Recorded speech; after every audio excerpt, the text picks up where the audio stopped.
Welcome to my channel. So today we are going to discuss a very significant topic, that what is the difference between metabolic syndrome and thyroid gland dysfunctioning.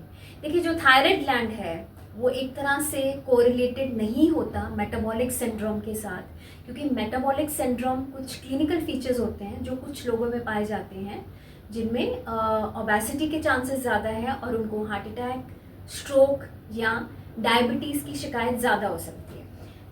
जैसे for example जो thyroid gland है वो एक तरह से हमारी body के metabolism को रेगुलेट करता है और it's a very important gland which is required to maintain the body metabolism, but ये बिल्कुल भी कोरिलेटेड नहीं होता विद मेटाबॉलिक सिंड्रोम।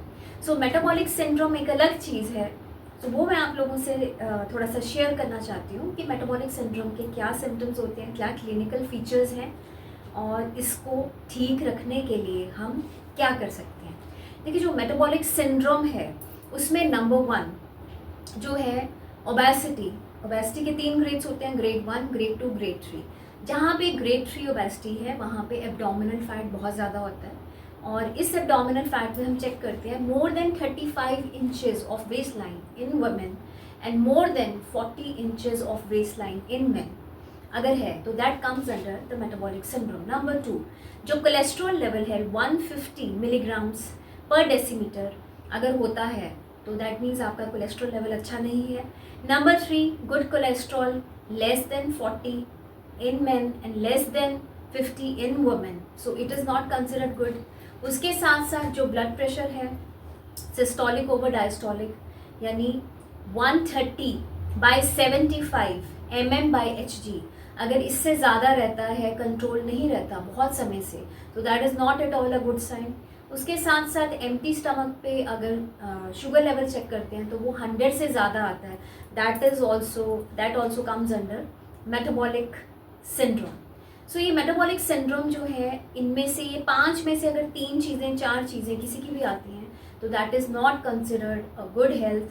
और उन लोगों के लिए कुछ टिप्स हैं जो उनके लिए बहुत ज़्यादा ज़रूरी है। नंबर 1, डाइटरी टिप पे आपने डाइट का पूरा ध्यान रखना है, वॉक को रेगुलर रखना है और कैलोरी डेफिसिट डाइट होनी चाहिए। उसके साथ साथ बहुत ज़्यादा ओवर ईटिंग नहीं होनी चाहिए, बहुत सेडेंट्री लाइफस्टाइल नहीं रखना है, फिजिकल एक्टिविटी बहुत ज़्यादा इंपॉर्टेंट है। उसके साथ साथ अगर कोई भी सिम्टम्स आते हैं हार्ट से रिलेटेड तो please consult your physician, cardiologist. और ओबेसिटी अगर आप फील कर रहे हैं, आपके ट्राइग्लिसराइड लेवल हाई है, कोलेस्ट्रॉल लेवल हाई है, तो प्लीज़ 6 मंथ्स 3 मंथ्स में ब्लड टेस्ट करवाते रहें और please visit your nutritionist, visit your physician.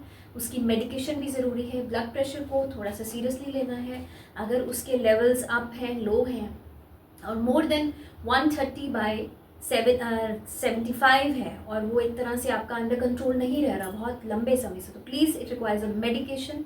और ओबेसिटी को पूरा चेक रखना है, एक्सरसाइज रेगुलर करनी है, सॉल्ट रिस्ट्रिक्टेड डाइट लेना है, फाइबर इनटेक ज़्यादा होना चाहिए, वाटर अच्छा होना चाहिए, ताकि हम कुछ चीज़ों से बच सकें, क्योंकि ऐसे लोगों में heart attack, stroke, cardiovascular diseases और उसके साथ साथ डायबिटीज़ बहुत ज़्यादा कॉमन है।